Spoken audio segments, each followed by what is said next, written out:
The wind cut through the dry cornfield. The husks slapped against one another. A continuous sound, almost like a whispered warning. That old man looked down at his calloused hands as the sun dipped below the horizon. Bento was 70 years old. Sweat mixed with red dust trickled down his forehead, knowing this could be his very last night on the family farm. The earth was parched. The accumulated debts with the bank suffocated his chest. Every single acre of that property carried the blood and sweat of 3 generations. Now, only 30 days remained before the public auction. Everything seemed lost. The silence of the night was broken only by the muffled crying of a man who did not know how to start over the next day. Many believe that a man's destiny is shaped solely by his hard work. But the true answer to the salvation of that land lay buried beneath 5 spans of dry earth, in a place he swore he would never open again. Bento walked toward the porch of warped wooden planks. His steps were slow and heavy. He sat down in the old wicker rocking chair. The creaking of the wood seemed to count down the seconds of the time he had left. Beside him, lying on the cold, packed dirt, was the Old One. A mixed-breed dog, his black coat salted white by time. The animal didn't bark. He didn't chase the birds. He just stared fixedly at the top of the hill where the old abandoned cabin at the back of the property resisted time. That structure was not just a storage unit for junk left behind by his grandfather. It was a vault. What kept that dog so bound to that specific spot? Bento remembered his father's warnings. Never dig near Diogo's cabin. Never question the boundaries of that hill. The bank didn't just want the accumulated interest money. They wanted the soil itself. The local branch manager had visited the farm 3 times that week. He wasn't offering deals. He was offering total surrender. Bento looked up at the starry night sky of the countryside. The fog was beginning to descend over the dry cornfield. The cold seeped through the cracks of his worn denim shirt. The loneliness of a man with no heirs and no safety net weighed more than the sacks of grain he had carried his entire life. The Old One let out a low whimpering groan. An almost human sound of lamentation. Something was changing in the air of that freezing night. The silence of the countryside hides terrible secrets. Bento knew that every inch of that farm had a hidden history, but poverty had made him forget the past. The collection letters piled on the kitchen table were witnesses to his imminent defeat. The tractor lay broken in the shed. The irrigation pipes were bone dry and cracked by the merciless August sun. If he lost this land, where would a 70-year-old man go with spent hands and a tired body? The Old One suddenly raised his head. His ears curved forward. He growled softly into the dark. The mystery that was about to unfold would leave no time for mourning. Midnight arrived with a dense, gray fog. Bento woke with a start to an insistent sound coming from outside. It wasn't the wind. It was a continuous, rhythmic scratching coming straight from the middle of the cornfield. He lit the old kerosene lamp with a trembling match. The yellowish flame flickered slightly, casting long, misshapen shadows on the bare wooden walls of the house. Bento stepped out onto the packed dirt yard. The Old One was not in his usual spot under the porch. The man followed the disturbing noise. The dim light of the lamp sliced through the thick darkness, revealing the dry corn stalks that looked like extended claws in the dark. His feet sank into the fine dust of the drought. The sound of nails scraping against something solid came exactly from the base of the old iron flagpole where the farm's flag used to fly. There lay the dog. His front paws were digging into the earth with a frightening fury that Bento had never seen before in the gentle animal. The dog's nails were already bleeding slightly against the hard, pebble-strewn earth. Bento approached carefully, raising the lamp above his head. "Stop, Old One. You're going to hurt yourself like that," he ordered, his voice hoarse and trembling. The dog stopped instantly. He turned his head slowly and looked at his owner, his eyes shining intensely under the yellow light of the lamp. Then, he barked a single time, a sharp, piercing sound that echoed through the entire lowland of the farm and seemed to awaken the ghosts of the past. Bento lowered the lamp to ground level. At the bottom of the small hole dug by the animal, something metallic gleamed dully. It was not a common quartz stone. The man knelt with difficulty in the dirt. The chronic pain in his left knee protested intensely at the impact. He pushed away the loose soil with his own calloused hands. His fingers brushed against a cold, cylindrical, and rough surface. It was a heavy metal capsule, an old brass military tube used by the Army for field communications in the last century. The object was hermetically sealed with a thick layer of red wax, worn and cracked by time. Bento's heart raced dangerously in his chest.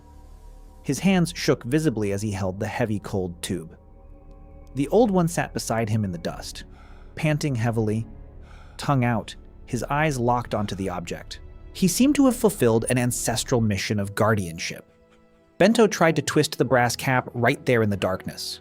The ancient metal was completely jammed by decades of rust from being buried. Who would have buried that there with such care? What did that tube contain that was so valuable or dangerous that it justified the animal's generational obsession? The invisible danger of bankruptcy and the shame of the auction seemed distant now, replaced by an ancient mystery pulsing in his trembling hands.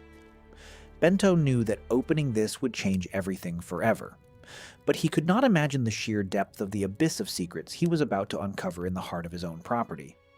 He walked back to the house with quick steps, under the watchful and protective gaze of the dog. The kitchen light flickered slightly due to the old wiring. Bento placed the tube on the rustic wooden table.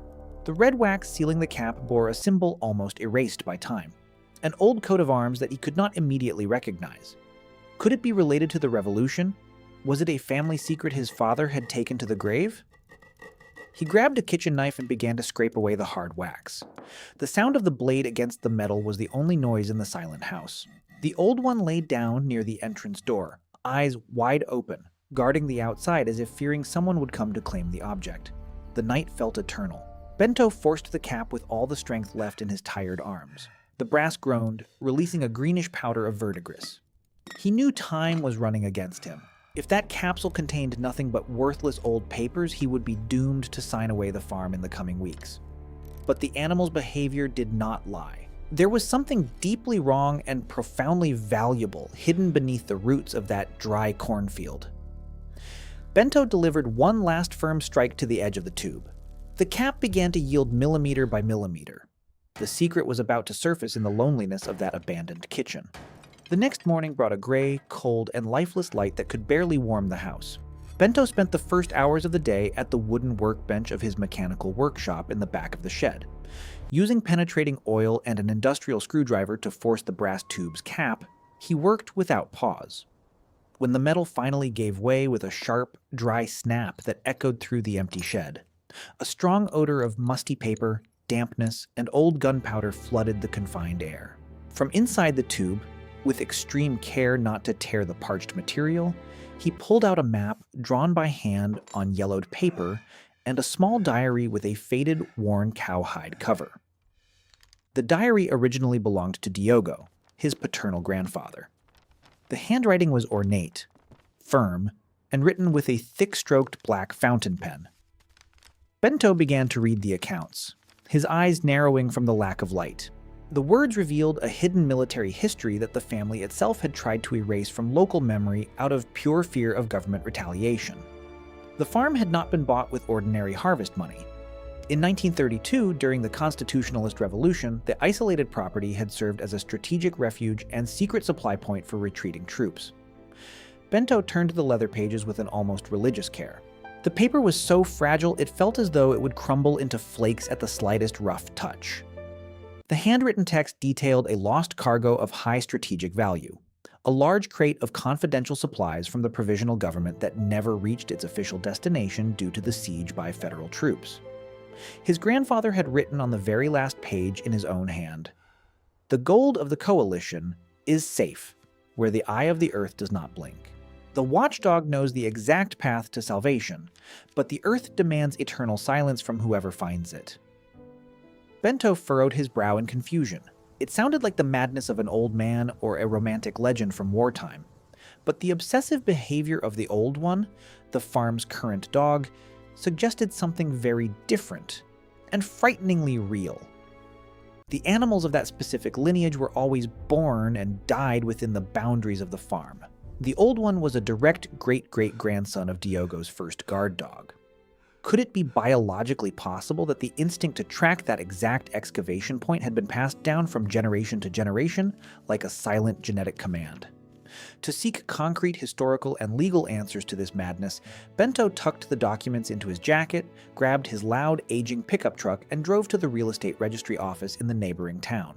The public building was an old 19th century construction with a heavy smell of mold, old papers, and gray steel filing cabinets that screeched loudly every time a drawer was opened. Dr. Arnaldo, the head archivist of the registry office, examined the old map brought by Bento with a large brass magnifying glass. He looked long and hard at the farmer over the thick lenses of his glasses, clearing his throat before speaking. Bento, these 1932 military records are extremely complicated and dangerous. Your current farm belonged to an area of undeclared military expropriation on the civil maps of the time.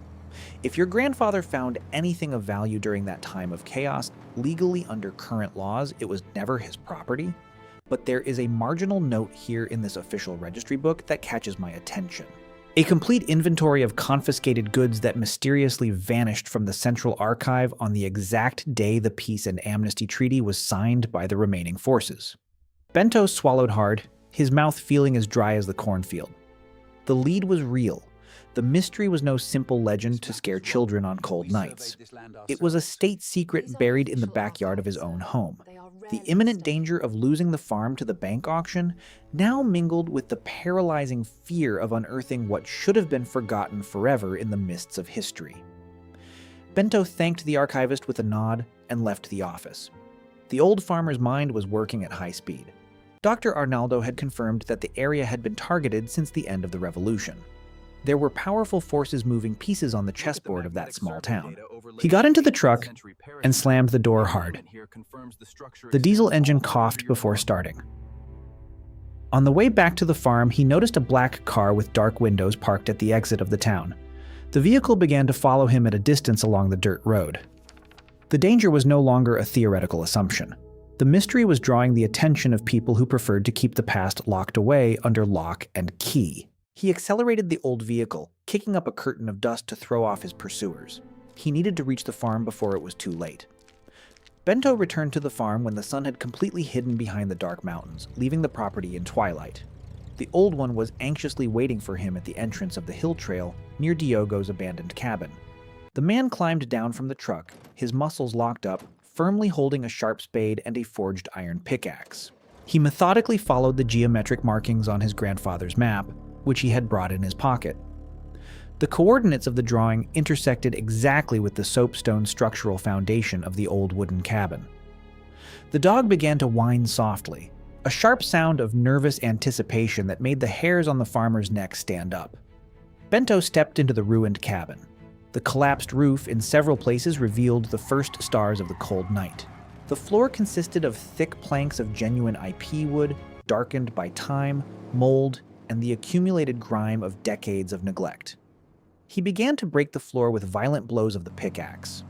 The hard hardwood resisted bravely, throwing off heavy splinters that flew into the dark of the cabin. After 2 long hours of uninterrupted and heavy physical labor, Bento's arms burned with pure exhaustion, and sweat poured into his eyes. The pickaxe finally struck something that was neither foundation stone nor floorwood. A metallic, hollow, and deep sound echoed throughout the empty cabin. Bento cleared away the debris and black dirt with his own bare hands, oblivious to the cuts on his palms. A large cast iron plate bearing the embossed coat of arms of the old oligarchic republic was revealed there. It was not a simple wooden crate buried in the haste of war. It was the fortified ceiling of a complete underground military bunker. With great physical effort, using a thick iron bar as an improvised lever, Bento lifted the heavy iron hatch.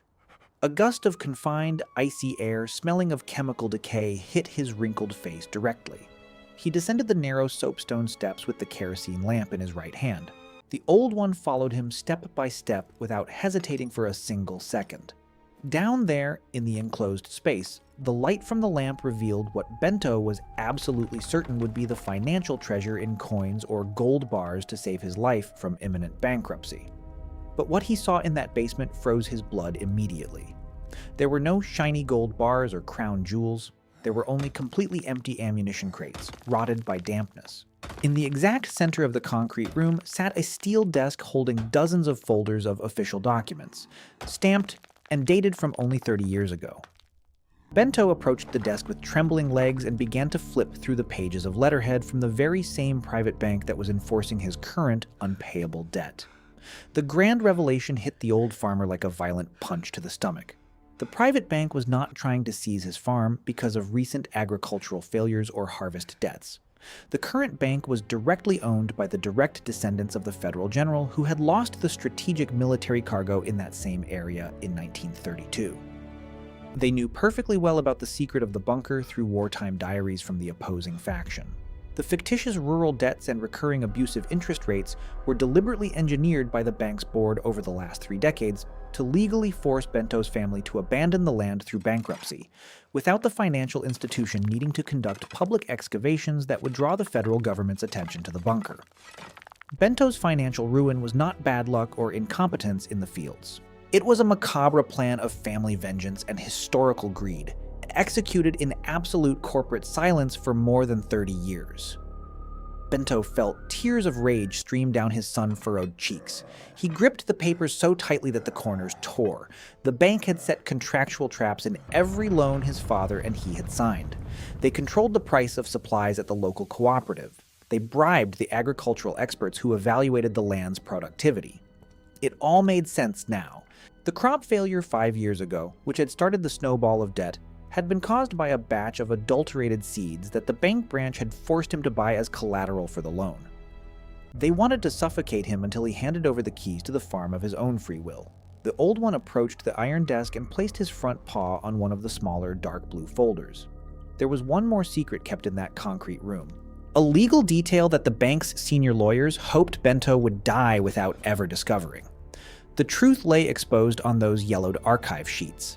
Bento's supposed millionaire debt was a legalized legal fraud, coldly assembled to steal the legitimate legacy of his grandfather Diogo. At the back of the last dark blue folder, Bento found an original document that the bank's senior lawyers tried to hide at all costs. An international war insurance policy, issued in the name of the rural property by foreign insurers in 1935. This document stipulated that the dividends and war indemnities accumulated extraordinary compound interest in favor of the direct heirs, provided the land was maintained and defended by the same family lineage for more than 3 consecutive generations without prior sale.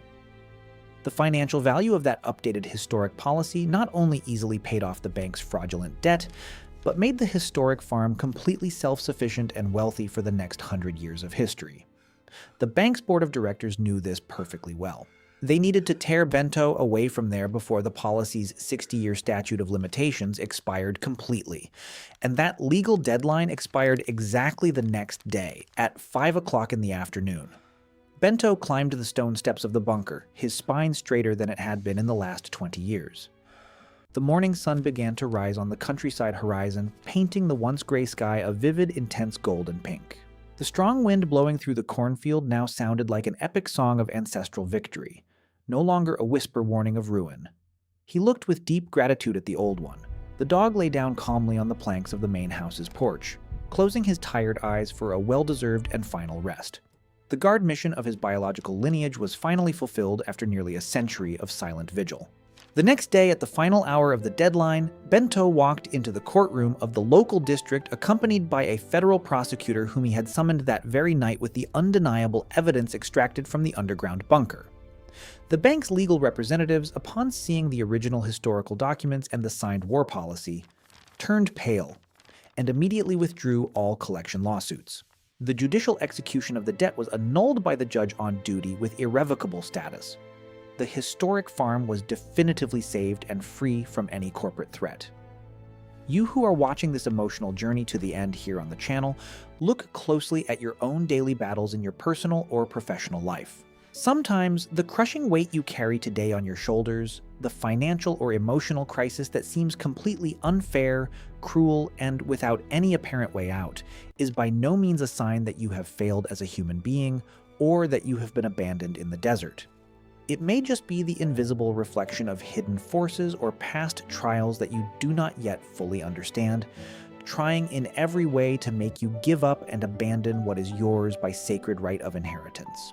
The unwavering persistence of old Bento and the protective instinct of that lonely dog clearly show us that truth and divine justice have a very specific and perfect time to flourish in the soil of the earth. Do not abandon your land of labor. Do not give up on your cornfield in the middle of the drought. What today seems to be your ultimate ruin may just be the sacred ground that hides your greatest liberation and your greatest wealth for the future. Hold fast on your journey. Your day of harvest and victory will come faster than you imagine. Like the video, subscribe to the channel for more impactful real stories like this one, and until the next journey. The land begs for rest. The drought has no mercy. Samuel looked at his calloused hands as the sun sank below the horizon. Sweat dripped warm down his wrinkled forehead. This could be his last night on the family farm. The bank would not wait any longer. The foreclosure notices accumulated on the kitchen table, stacked next to a mug of cold, black coffee. The inheritance of 3 generations was about to vanish into thin air. Total ruin. How could he save what was left? Many believe that a man's destiny is written solely by his hard work, but the true answer to the salvation of that land was buried under 5 feet of dry soil in a place he swore he would never open again. The old abandoned cabin at the very back of the property was not just a storage shed for junk left behind by his grandfather, it was a vault.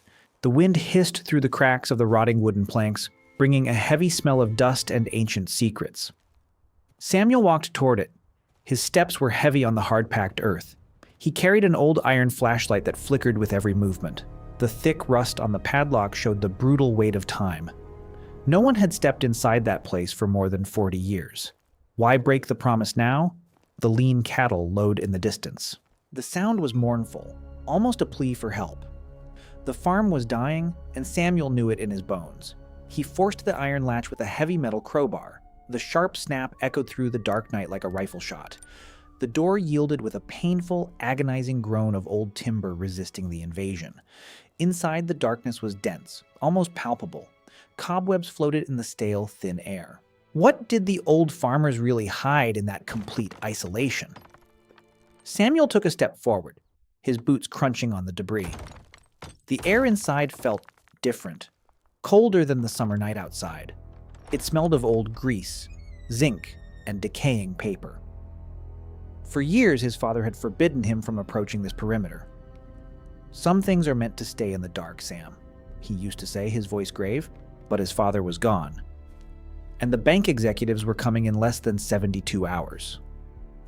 Samuel's fingers tightened around the flashlight. His heart hammered against his ribs. He felt like a thief on his own land, a desperate man grasping at ghosts. Every corner of the small cabin was packed with history. Broken carriage wheels, rusted sickles, and sacks of fertilizer that had turned to stone decades ago. Yet, as the beam of his flashlight swept the floor, Samuel noticed a strange anomaly. The dust wasn't uniform. Near the back corner, the layer of grime was thin, almost as if someone, or something, had dragged a heavy weight across it recently. He stepped closer, the floorboards groaning beneath his weight. The silence of the night outside seemed to magnify the sound of his own breathing. He stopped. He listened. Was that just the wind? Or was there a rhythmic thumping coming from somewhere beneath his boots? He dropped to his knees, ignoring the sharp pain in his joints. He began to clear the ancient straw and debris with his bare hands. The rough wood scraped against his palms. But he didn't care. He was looking for a sign, a miracle, or perhaps just an explanation for why his family had guarded this useless plot of dying earth so fiercely. His fingers struck something cold and unyielding. It wasn't wood. It was iron. The hard-packed earth on the floor covered a massive secret. Samuel gave a short cough as the dust rose into his eyes. The barrel of the old shotgun he had brought along leaned against the wooden wall. He illuminated the corners of the square room once more. Nothing but empty crates and horse harnesses dried out by time. But something was fundamentally wrong. The center of the cabin floor looked too clean, free from the thick dust that covered the rest of the junk. Samuel approached with caution, his eyes narrowing through the weak beam of the flashlight. He kicked a layer of dry straw away. The noise was startlingly different. It wasn't the dull, thudding sound of compacted earth. It was a hollow sound, wood striking wood. He knelt down with great difficulty, feeling his worn-out joints protest the movement. His trembling hands began to push away the accumulated dirt and grime. A large hatch made of dark oak wood revealed itself. There was a cast iron ring embedded right in the center, worn smooth by ancient use, but perfectly firm. Samuel gripped the ring with both hands, planting his heavy boots firmly on the floor. He pulled with all the strength left in his tired, aching shoulders. The heavy oak hatch gave way with a wet, heavy thud, revealing a pitch-black opening that descended straight into the bowels of the property. A cold wind, carrying the sharp scent of iron and ozone, rushed up from the hole, causing his flashlight to flicker and almost die. Could this be an old root cellar? A rustic wooden ladder descended into the absolute darkness below. Samuel did not hesitate. The sheer desperation of losing his home was far greater than the primal fear of the unknown. He went down step by step, listening to the old structure creak violently under his weight. At the bottom of the narrow stone cubicle, the flashlight beam revealed something utterly unbelievable. A heavy solid wood table supported a massive metal chest reinforced with thick bands of aged bronze. The chest was tightly locked with a heavy padlock, but resting right on top of it was an immediate physical clue. An antique silver pocket watch, deeply engraved with a strange insignia that Samuel had never seen in his entire life. Next to it lay a highly detailed topographic map of the farm, drawn entirely by hand with faded black ink. The map contained several red markings, but one of them, located precisely at the northern boundary of the property, was circled 3 distinct times. A sudden, sharp noise on the ceiling of the cabin made Samuel freeze instantly. Quick, frantic steps. The terrifying sound of claws scratching against the dry wood right above his head echoed loudly through the silence of the underground chamber. Danger or salvation was beginning to prowl around the isolated property. Samuel instantly clicked off the flashlight and held his breath in the suffocating dark. Who else knew about this hidden room? The scratching lasted for what felt like an eternity. Samuel's lungs burned as he resisted the urge to gasp for air. The sound moved from the center of the cabin floor toward the back wall, then slowly faded into the ambient rustle of the dry night wind. He waited 5 full minutes before turning the flashlight back on. Its beam trembled against the silver pocket watch. He picked up the watch. It was surprisingly heavy, cold, and despite its age, he could hear a faint, rhythmic tick-tick-tick coming from inside its sealed casing. How could a watch locked away for 40 years still be running? He stuffed the watch and the hand-drawn map into his jeans pocket. The metal chest was too heavy to move without tools, and the padlock was a masterpiece of old-world security. He knew he couldn't force it open tonight. He climbed back up the creaking ladder, his eyes scanning the dark cabin as he emerged. Nothing had changed, but the air felt charged, heavy with impending consequence. He locked the cabin door with the broken latch as best as he could, his mind racing with possibilities. He walked back to the main house under a canopy of cold, indifferent stars. The map in his pocket felt like a burning coal against his thigh. His grandfather had been a quiet man, a veteran of wars no one talked about, a farmer who bought this arid piece of land when everyone else was fleeing to the cities. There had always been rumors in the valley about the silent old man of the north, but Samuel had always dismissed them as small-town gossip. Now, holding the ticking watch, he realized the gossip hadn't even scratched the surface of the truth. Who was his grandfather, really? The rest of the night passed without any further incidents, but the burning mystery completely consumed the mind of the old farmer. At the very first light of dawn, Samuel drove his old, battered pickup truck to the neighboring village. He desperately needed answers.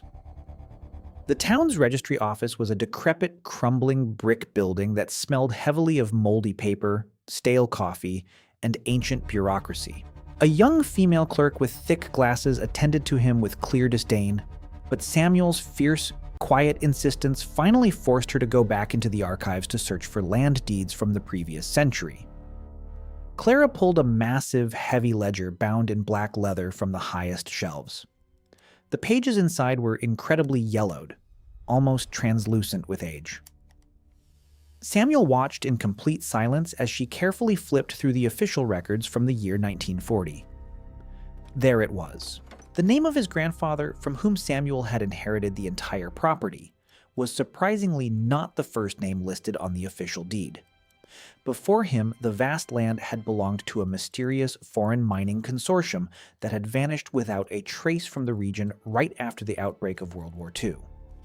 The official legal documents showed that the entire farm had been sold to his grandfather for a ridiculously low price, practically a donation. Why would a powerful international corporation give up such a massive tract of land for mere pennies? It says here that their operations were abruptly shut down due to national security reasons, Clara explained, adjusting her glasses with her finger. But there are absolutely no further details in the public record. The entire case file was archived directly by the federal government of that era. Samuel thanked her warmly and took the photocopies of the ancient maps she provided. Upon returning to his farm, he immediately noticed something bizarre. His old guard dog, a loyal but decrepit German shepherd named Old Truco, was standing completely still at the northern boundary of the property, exactly where the ancient map had the red circle. The dog wasn't barking. He didn't even look up when the truck approached. He just dug into the dry, sun-baked earth in an obsessive, frantic manner, his front paws already bleeding from the brutal effort against the rock-hard ground. Samuel tried to call him over, but the animal completely ignored the command, something he had never done in his 10 years of life. He growled fiercely at the dirt itself, as if there were something alive, hostile, and deeply threatening buried just beneath the surface. Samuel approached with a heavy shovel in hand. The dog's bizarre behavior detailed the deep mystery. What was hidden there was not gold, nor was it water. The very soil beneath his boots began to vibrate gently, a faint, almost imperceptible tremor that caused a flock of birds to take flight in panic from the nearby trees. The deepest secret of that land was finally about to emerge. Samuel dropped to his knees next to the dog, pulling the animal back gently. "Easy, boy. Easy," he muttered, but his own voice was shaking. The dog's whimpering was low, a sound of pure terror mixed with a strange, instinctual drive to uncover what lay beneath. Samuel took the shovel and drove it into the earth. The ground was incredibly hard, baked by months of relentless drought, but as he cleared away the top layer of dirt, the shovel struck something that emitted a metallic ring. Clang. It wasn't a rock. It wasn't an old pipe. Samuel cleared the dirt faster, his heart hammering in his chest. The metal plate underneath was painted a dull military green, long since scratched and rusted, but still incredibly solid. He realized then that the entire northern field, a field where crops had consistently failed to grow for 40 years, was sitting on top of something artificial. His grandfather hadn't just farmed this land, he had guarded it. The realization sent a cold shiver down his spine. The bank wasn't just coming to take a failing farm, they were about to accidentally inherit a secret that had been buried by the government itself. Samuel knew he had to open it before they arrived. Samuel began to dig alongside the dog with frantic energy. Sweat mixed with the bright red clay dust on his face, creating a mask of pure determination. The heavy shovel struck something solid again after 70 centimeters of depth. It wasn't a natural rock formation. It was a massive steel plate riveted tightly, part of a much larger structure that seemed to extend underneath the entirety of the dry, dead cornfield. With an almost Herculean effort, he cleared the remaining surface and found a heavy industrial iron hatch, identical to the ones used in mid-century military installations. The climax had finally arrived. Samuel used his heavy crowbar to force the ancient locking mechanism of the hatch. The pressurized air that hissed out of the opening smelled intensely of machine oil, old grease, and powerful static electricity. He slowly descended through the dark opening, discovering a vast underground complex that linked the back cabin directly to this remote part of the farm. The walls down here were made of thick, reinforced concrete, covered by ancient diesel generators that still maintained faint, pulsing red emergency lights. In the very center of the main control room sat an enormous metal control panel and dozens of heavy wooden crates stamped with the official seal of the National Army. Samuel carefully pried open one of the crates, fully expecting to find illegal weapons, stolen gold, or wartime contraband. Instead, he found highly detailed scientific reports, geological surveys, and hundreds of soil and liquid samples sealed tightly in thick glass vials. What he had spent his entire life believing was a ruined piece of land or a familial curse revealed itself to be a massive, brilliant plan architected decades ago by his own grandfather and a secret government task force. The farm had never been meant for successful agriculture. It was the perfect visual cover for one of the largest strategic reserves of subterranean thermal water and ultra-rare minerals on the entire continent. His grandfather had willingly accepted the heavy, painful burden of appearing to be a failed, impoverished farmer for his entire life, just to protect the pure water table from the insatiable greed of foreign corporations that would completely destroy the ecology of the valley if they discovered the truth before the legal protection timeline expired. And that legal protection timeline expired exactly the next morning. Samuel read the final letters written by his grandfather, which were kept safe inside an open wall safe. The old man knew that when the farm's accumulated debt finally reached its breaking point, his grandson would inevitably look for answers in the underground structures. The imminent bankruptcy was, in reality, the final countdown timer for the activation of the highly lucrative, sustainable ecological exploration rights, fully guaranteed by a secret government trust fund that would instantly deposit millions into the legitimate heir's account the moment the property boundaries were officially validated. The grand revelation happened right there, in the heavy silence of the concrete bunker. He wasn't ruined. He wasn't a failure. He was the chosen guardian of an ecological treasure that would save the entire valley from eternal drought. Samuel sat on an empty crate, the letters trembling in his rough hands. Tears welled up in his blue eyes, cutting clean tracks through the dust on his cheeks. All those years of resentment, all those nights wondering why his father and grandfather had refused to sell this useless, stubborn dirt. It all made sense now. They hadn't been stubborn, they had been heroic. They had sacrificed their own reputation, their own comfort, and their own wealth to ensure that this water, the lifeblood of the entire region, wouldn't be poisoned by corporate greed. The burden they carried was immense, and now it was his turn to finish the job. He looked at the control panel.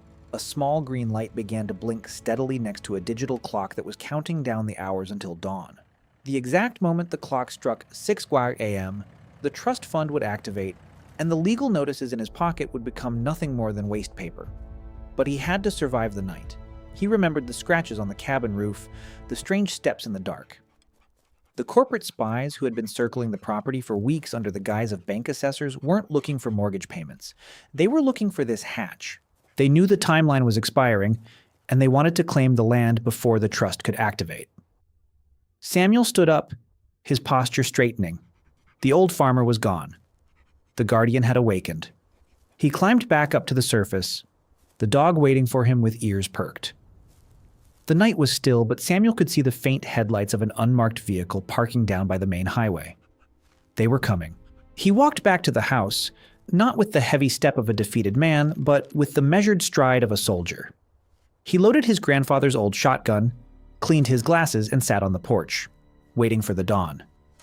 He wasn't going to let them take his grandfather's legacy. Not tonight. Not ever. The resolution of Samuel's life after the incredible discovery was remarkably fast, yet profoundly deep.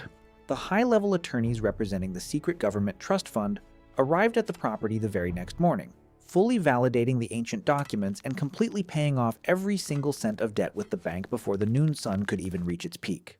The heavy machinery that began arriving at the farm a few weeks later were not bulldozers of environmental destruction, but highly advanced ecological channeling equipment. Pure, crystal clear water soon erupted from the deep underground reservoirs, abundant and life-giving, rapidly transforming the dead, dry cornfield into a breathtaking verdant oasis that would completely supply 3 neighboring cities for generations to come. Samuel still wore his faded mustard-colored cotton t-shirt, but the crushing weight on his shoulders had vanished forever. He had successfully saved the history of his family. He stood on the newly built wooden deck overlooking the vibrant green valley, looking down at his same calloused, scarred hands, but this time with a tired, deeply victorious smile. The emotional ending clearly showed that every single ounce of past suffering had a much greater, noble purpose. He wasn't just a simple surviving farmer anymore. He was the proud guardian of a monumental legacy. The true wealth of a human being is never found in what they loudly display to the world, but rather in the sacred values they protect in absolute silence when nobody else is watching. Sometimes the absolute greatest answers to our current, most painful life crises are buried deep within the very roots that we foolishly insist on forgetting. Take a long, honest look at your own history. What are you currently ignoring in your own backyard that could completely change your life today?